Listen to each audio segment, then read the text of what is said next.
Sarap. Yan, king crab. So, Master Chef muna tayo ngayon.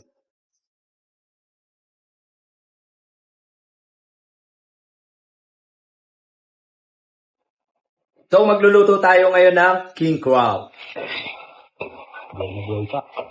So, lagay tayo ng pampalasa. Konting asin. Then, durog na paminta. Oyster sauce. Lagay din tayong konting asukal. Tapos, konting tubig. Okay, lagay din tayo mga kakulit ng kaunting pure na kakang data. Yun.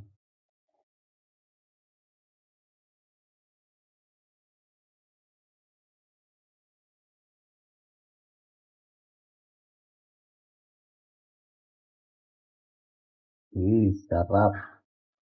Yan, king crab.